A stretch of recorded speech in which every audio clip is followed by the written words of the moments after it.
बिस्मिल्लाहिर्रहमानिर्रहीम। Mohammad Shahbaz IP PTS Sargodha. Dear trainees, आज जो हम टॉपिक डिस्कस करेंगे वो एक बहुत ज़रूरी और बहुत मशहूर है, जो कि रोज़मर्रा आजकल हमारे मुआशरे में चल रहा है। वो है वन व्हीलिंग। वन व्हीलिंग से क्या मुराद है? वन व्हीलिंग का मतलब है कि ये नौजवान लड़के शाहराह पर खुली जगह पर जब एक पहिए पे मोटरसाइकिल चलाते हैं तो इसको हम वन व्हीलिंग कहते हैं। इसका मकसद है कि अपनी जान को भी खतरे में डालना, दूसरे लोगों की जान और माल को भी खतरे में डालना। आजकल नौजवान लड़के ये काम करते हैं। वालिदैन को चाहिए कि इन पे ये नजर रखें कि हमारे बच्चे मोटरसाइकिल लेके किधर जाते हैं।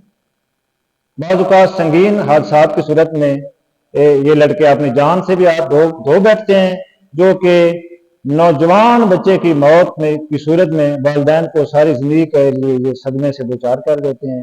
और बाज़ औक़ात किसी हादसा की सूरत में ये अपने को जो है सारी जिंदगी के लिए मजदूरी की सूरत में ये सारी जिंदगी गुजारना पड़ता है इनको। तो जो तेज रफ्तारी से मोटरसाइकिल वगैरह चलाते हैं मेन रोड पे शाहराह पे, उनके खिलाफ भी कानून वक्तन फक्तन कानूनी कार्रवाई की जाती है। उनके खिलाफ 279 के तेज रफ्तारी के मुकदमा दर्ज किए जाते हैं। और मोटर व्हीकल ऑर्डिनेंस के एक्ट के तहत 99A जो है MVOI मोटर व्हीकल का, इसके तहत वन व्हीलिंग की कार्रवाई की जाती है, जिसके तहत 6 माह कैद और 5000 रुपए जुर्माना भी है वो हो सकता है। तो लिहाजा चाहिए वालिदैन को अपने बच्चों पे नजर रखें। पुलिस का इसमें क्या किरदार है?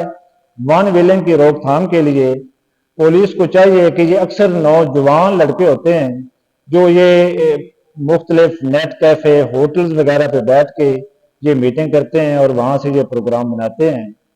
और पुलिस को चाहिए कि इनकी मुखबरी करके इनको गिरफ्तार करके इसका इंसदाद करें। उसके बाद पुलिस को चाहिए कि मेन शाहराहों पर जो लगे कैमरे हैं उनकी मदद से भी इनकी देखभाल करके, इनको देख के, इनको चेक करके, इनके खिलाफ कार्रवाई करके इसका इंसदाद मुमकिन है। या जो मेन रोड पे जहां ये खासकर उन जगहों पे जहां ये वन व्हीलिंग करते हैं वहां पे रेडी छाबे वाले, फ्रूट फरोश, ऐसे लोगों से रब्ता करके इनको गिरफ्तार करके इससे इसका इंसदाद मुमकिन है।